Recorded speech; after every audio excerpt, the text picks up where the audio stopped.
Welcome back to the program. Isn't it great every single day to talk about more and more and more good news? I mean, for 4+ years, it was like you didn't know what to expect every single morning. How are they going to screw us next? What are they going to do next to take away our rights? Now it's just the opposite. It's an absolute pleasure to report the news these days. So I have more good news for you. First and foremost, number one, Pam Bondi was asked by Jesse Waters tonight, hey, what's with the delay? Why aren't we seeing any of these files, right? So the Epstein release is supposed to happen tomorrow, although what I'm hearing is not in its entirety, according to what she said, but she said at least probably the flight logs. So here's what she said tonight.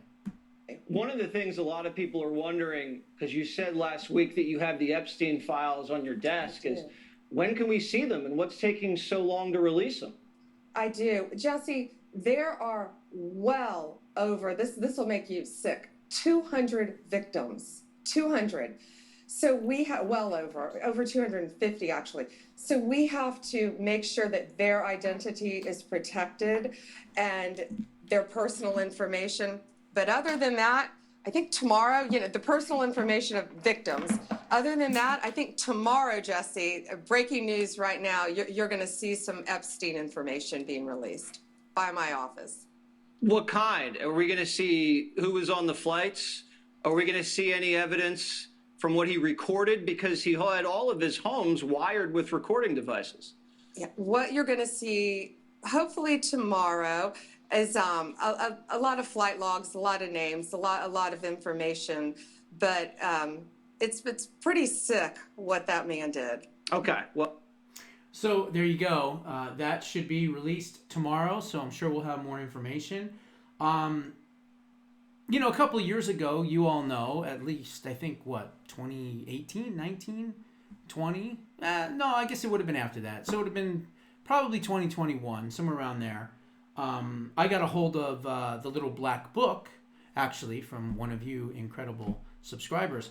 And I verified it with a couple of different people, and I found out it was accurate. And so, of course, I did a show on that. So you've already seen a lot of the names that were in that little black book.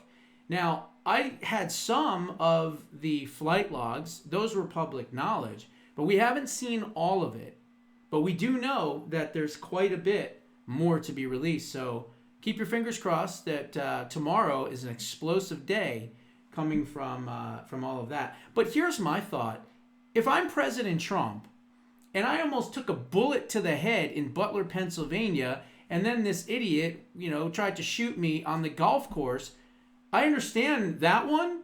But what about the other one? What about the Butler, PA? If I was the president, I would have demanded on day one, who tried to kill me? Why isn't this like the number one question for all the prostitutes in the media to be asking, or even new media on our side? When are you going to find out who tried to kill you? Gee, I don't know. Isn't that a good question? It's amazing. I've said personally on this show, underneath, behind a paywall, when the other regime was in place, because I was worried, but I'll say it now because I know this Department of Justice isn't going to do anything about it. I believe all roads lead to Jill Biden. I truly do. And I'll say it publicly now. Why? Very simple.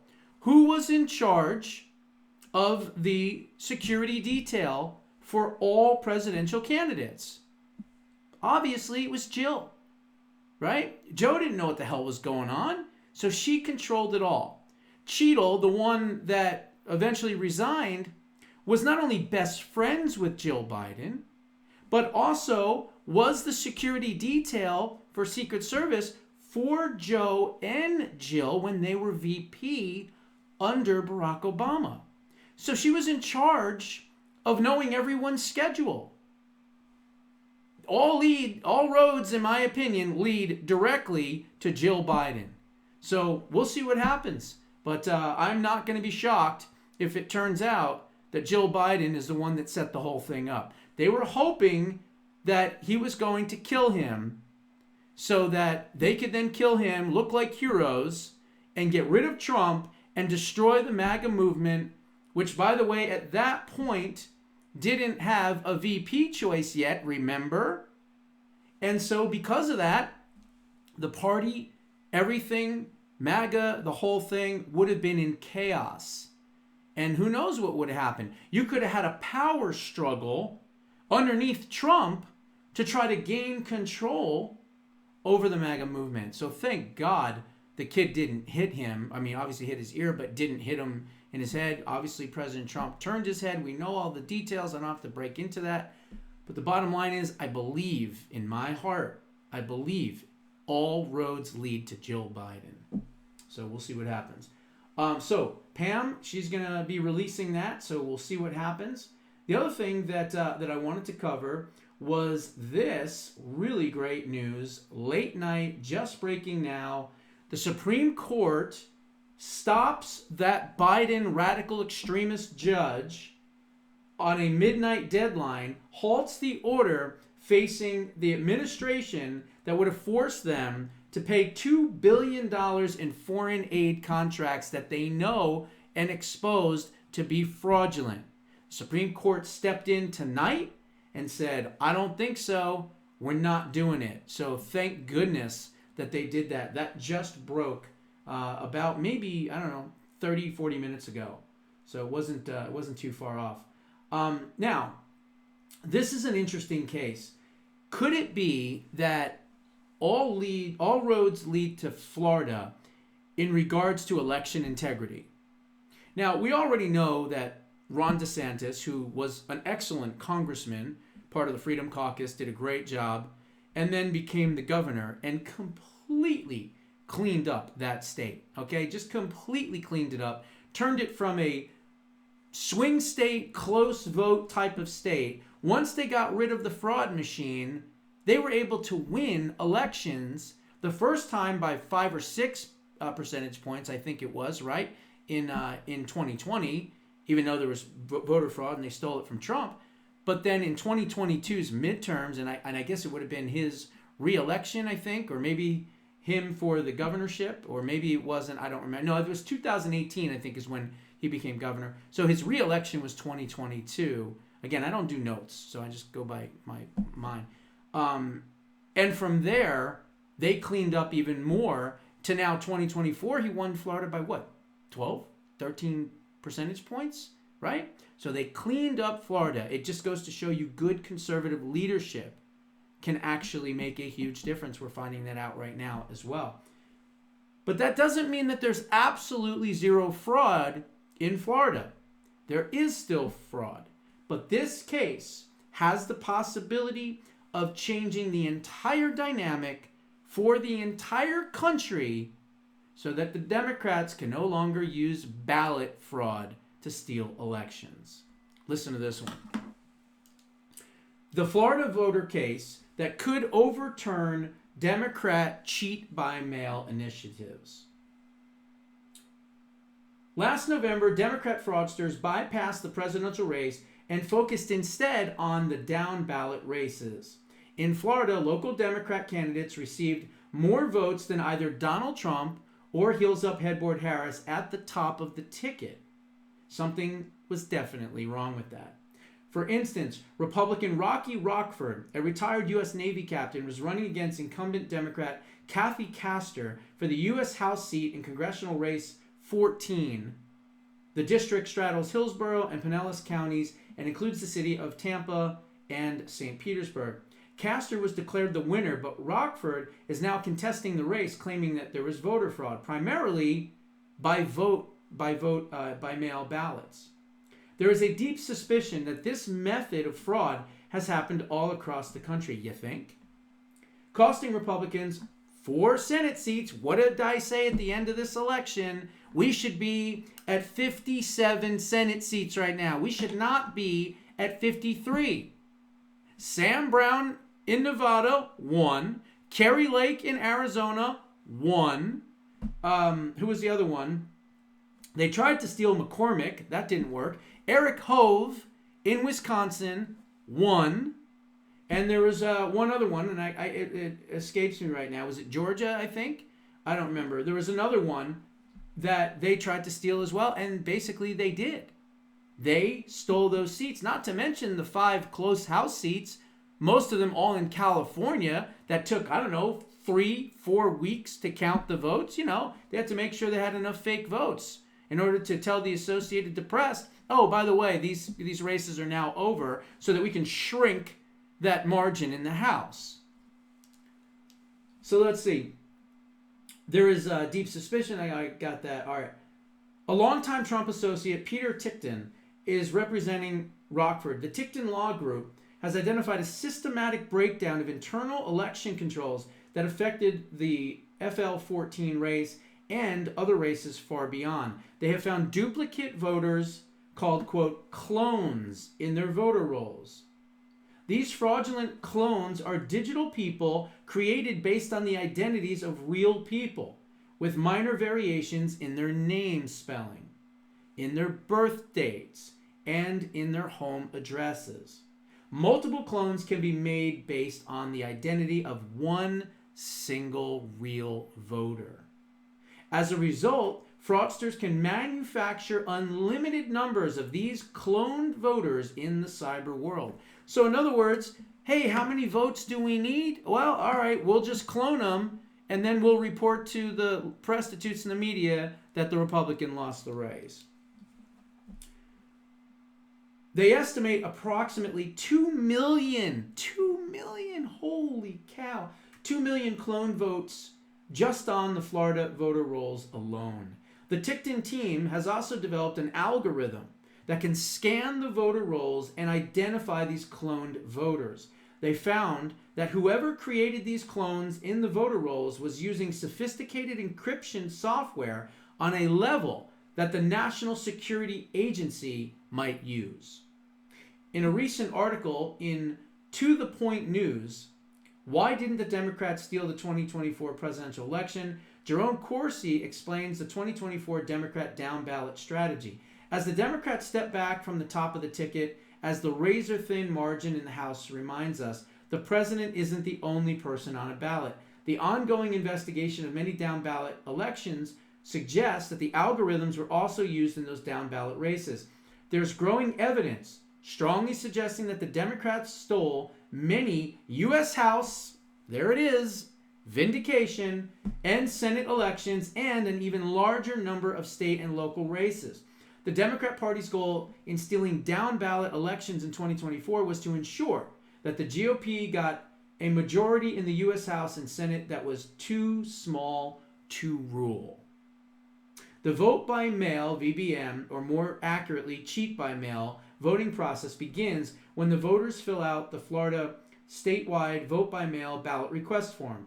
A critical piece of this process is the voter's driver's license number or the last 4 digits of their social security number, which are filled out at the top of the form. When these fields are left blank, they are informally referred to as no ballots because no information is provided in either field. Without this information, it is a felony to send that so-called voter a ballot. Access Florida, Tickton has uncovered 592,335 vote-by-mail no ballots issued to requesters who did not provide the required identification but were mailed the ballots anyway. Of these illegal issued ballots, 475,340 of them were returned to their counties where they were processed and counted as votes. During election season, the typical number of requests for VBM ballots across Florida averages a few thousand per day. On September 9th, 2024, 196,986 no requests for VBMs arrived in Pinellas County alone. And on September 13th, 2024, another 245,255 no requests arrived in Miami-Dade County as well. These are huge red flags. Once the ballot is separated from the envelope, the illegitimate ballots are mingled in with the legitimate ones, and the votes, sadly, are counted. More than 5,000 no ballots were also issued in Hillsborough County, which was Florida 14. combine that with the massive number of no ballots in Pinellas County and the other county, these numbers were more than enough to swing the election to Democrat Kathy Castor. Moreover, other local Democrat down-ballot candidates outperformed state averages in the vote-by-mail tally, especially in Hillsborough County. In these races, Democrats lost the in-person vote at the polling stations, but won, miraculously, the vote-by-mail by a wider margin. These would include school boards, property appraisers, and supervisors of elections races. Even a county mileage tax increase was approved by a lopsided number of vote-by-mail votes. Tickton has brought Rockford's case before a Florida court in Tallahassee to determine whether and how much fraud occurred in this race. If the court establishes that there indeed was fraud, and it was indeed outcome determinative, we can assume voter rolls are compromised in all 50 states. Such a ruling would then give President Trump grounds to purge all of 50 states' dirty voter rolls in Florida and all the other states nationwide and start anew with a verifiably clean and secure list of voters. All I can say is what I've been saying all along. Okay? Doge is wonderful. I love what they're doing. I think it's great. But what did I say from day one when President Trump won? I said he needs to take an executive order and create the Department of Election Integrity. And then fill it with forensic specialists, auditors, Joe Hoft, what's his name? The guy that did the QR code, his name escapes me. Jovan Pulitzer, so many others, Russell Ramsland, so many great, excellent people that know what they're doing. Matt Paterno in Michigan. So many great people know what they're doing, and they know how to find those things. And quite frankly, hey, Doge, why don't we have an election integrity Doge, right? Elon, use your technology, use the AI technologies. Hell, if you can read, the AI can read the emails and figure out whether or not these federal criminals are opening your emails, well, hell, you can figure out the voter rolls probably in, nanoseconds. Put big balls on it, whatever. We need to get to the bottom of elections and election integrity, and we have to do it before the 2026 election. It is vital for us to do this. So we'll see what happens. But this case in particular, Florida's not messing around. And if this case can get up past the Florida Supreme Court, they rule there's fraud, then it goes to the next court, and who knows, maybe it'll go to the Supreme Court. Now remember what happened in 2020. It was pretty clear. There was plenty of standing, but of course, Pennsylvania versus Texas was shot down because they said there was no standing. Well, clearly there is standing, and there is voter fraud, and we must get to the bottom of it. Because, as I said, we should have all 6 or 7 or 8 of those House seats in Republican control. We should have a 10 to 12 seat majority, if not even higher, and we should be at 57 Senate seats, not 54. So we'll see what happens. Now, the other thing that I wanted to talk about is just kind of something silly and funny. So I was looking on Gateway, and somebody put out an article. And the article basically was talking about President Trump's nicknames. And he's got a lot of them, a ton of nicknames. And the article was showing President Trump's different nicknames. Now, if you've been following me for many, many years, which many of you have, you know what I do. Prostitutes, the Kentucky Fried Chicken, Heels Up Headboard Harris, Pickle Pete, the sodomite from South Bend. I mean, I've got a million of them as well, right? So I decided to see, I put Trump's and then mine. Trump's and then mine. Trump's and then mine. And I put together a little article. So I want to read this one to you, and you let me know and you think which one is better. Make no mistake about it, President Trump is not only the greatest president of my lifetime, but I truly believe when he is finished, he will have surpassed the great General George Washington. Trump is a master negotiator and an incredible visionary and builder. And, of course, wrote the world-famous Bible of Negotiations 101, The Art of the Deal. In addition to all of this, he is a marketing genius. Trump has put his name on such products as board games, books, magazines, vodka, wine, steaks, watches, ties, fragrances, skyscrapers, hotels, golf courses. It says gold courses. I need to change that. My bad. Television shows, beauty pageants, and so much more, including, of course, his iconic and world-renowned red MAGA hat. He is the undisputed king of branding, and nobody even comes close. But in politics, he takes branding to a whole other level. One of his greatest political strengths throughout his entire political career has been the ability to brand his political opponents with certain nicknames that not only stick, but define them. However, President Trump is not the only one, and many others, who has nicknames for their political opponents. Throughout my entire career, I have come up with some of my own. I will warn you, though, mine are definitely not as nice as his, and surely much more controversial and more politically incorrect. So let's look at some of President Trump's best nicknames, and I will give you a few of mine as well. And you will see why I am still one of the most censored public figures in America. I'm going to list Trump's first and mine second. Also, I may have several for the same person.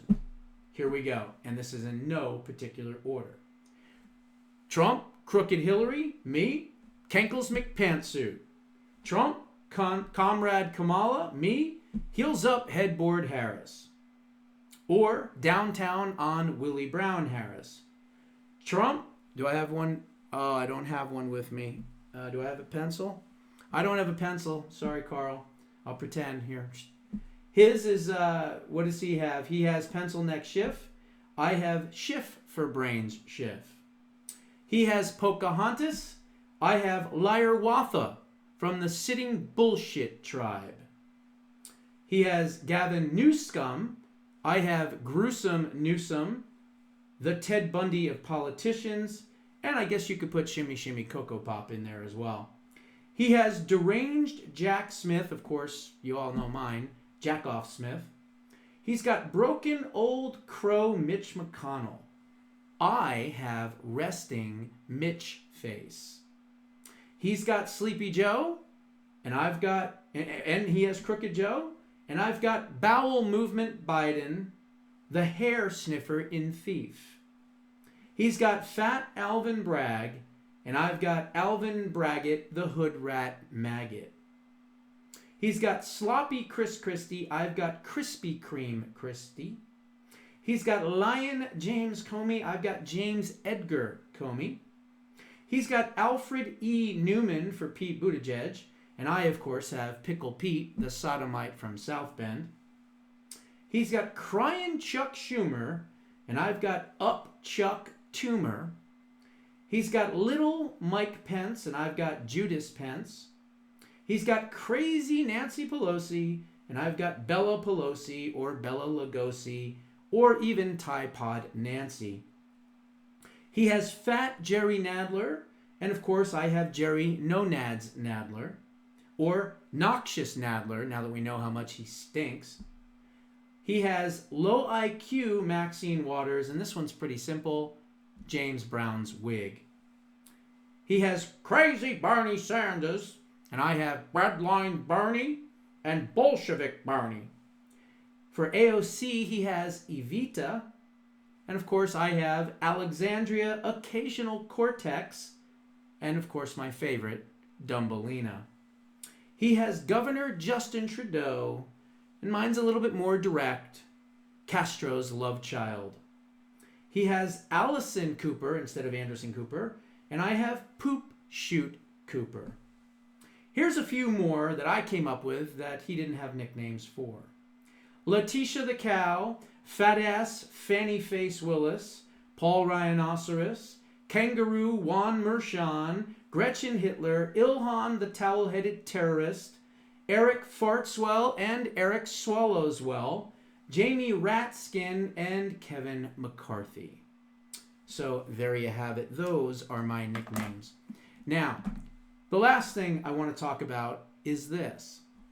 President Trump held his first cabinet meeting today. And it was, as you would expect, professional, free-flowing, a million different topics at once. I mean, the news media couldn't keep up.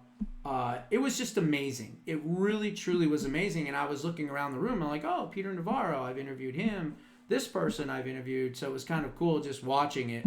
But he said something in particular that just blew my mind that I don't think a lot of people are talking about. He got a question about the gold card immigration plan, okay? A little bit further on.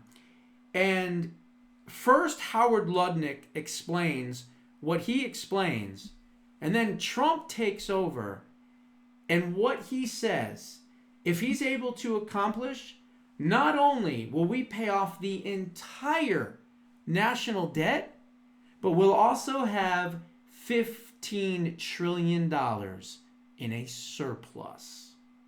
Let's hope the volume is loud enough for you to catch this, because it is sadly just on my phone. But I think we've got it here. Design the EB5 investment model because Scott and I are the best people together to do that. So this is joint. This is exactly the Trump administration. We all work together. We work it out to be the best. And if we sell, just remember, 200,000. There's a line for EB5 of 250,000 right now.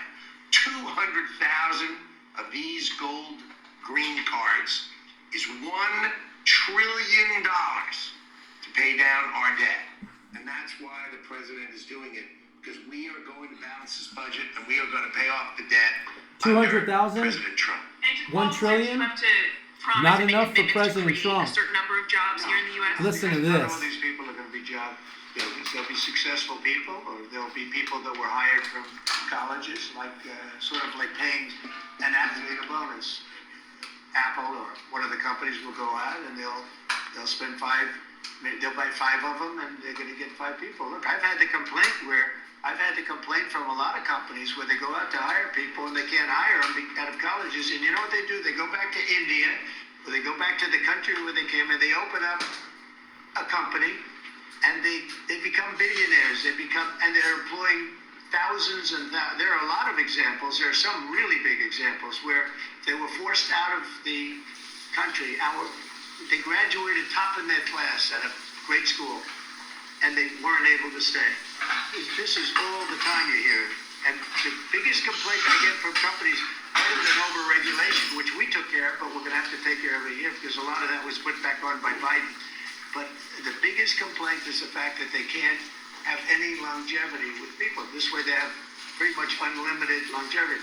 Also with the 5 million, that's a path to citizenship. So that's going to be, it's sort of a green card plus, and it's a path to citizenship. We're going to call it the gold card, and I think it's going to be very treasured. Listen, right here. Do very well, and we're going to start selling hopefully in about 2 weeks. Now, just so you understand, if we sell 1 million, right, 1 million, that's $5 trillion. 5 trillion. Howard was using a different number, but that's $5 trillion.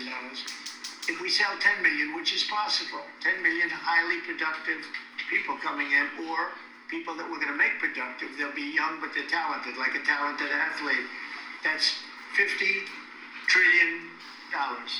That means our debt is totally paid off, and we have $15 trillion above that. And now I don't know that we're going to sell that many. Maybe we won't sell many at all, but I think we're going to sell a lot, because I think there really is a thirst.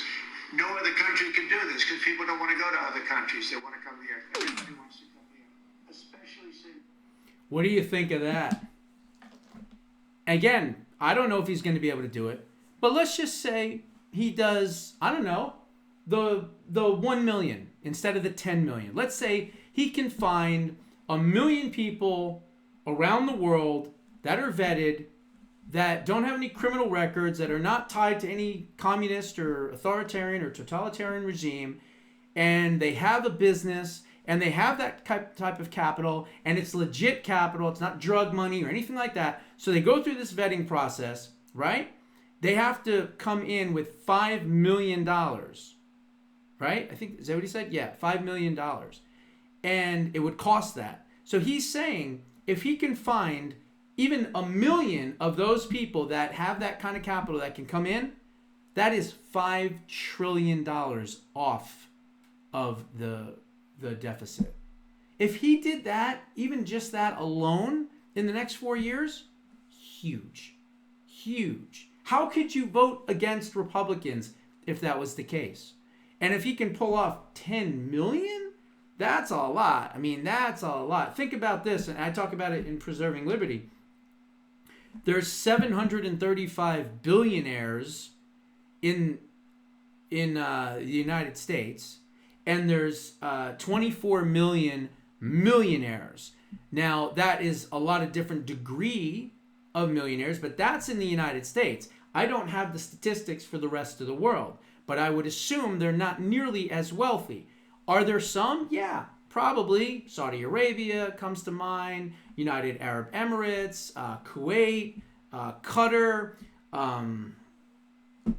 maybe a couple in the UK, Germany, maybe a few in Canada. Yeah, there's going to be some that are going to be around the world. But I don't know if there's 10 million of them. But could you just imagine? See, but that's the type of innovative, creative thinking that the left does not possess, nor will they ever possess, because they don't want to solve problems, because they get wealthy on our dime, on the taxpayers' money. And they're like ticks. They're like blood-sucking ticks. They will take onto a host, they will, latch on, and they will suck all the blood out of the host until it's dead. And the host, in this case, is our country. And they are the parasites. So let's just hope and pray that President Trump can do what he's talking about with this gold card. Because if he can do that, every single one of your investments, your 401k, your pension, they're gonna skyrocket. Okay? They're gonna skyrocket. You're gonna have so much money to reinvest back into the market or anything else you want. It's truly going to be, as President Trump is promising, the new golden age. Those are my thoughts. What are yours? Put them down in the comments below. We'll see you in the next one.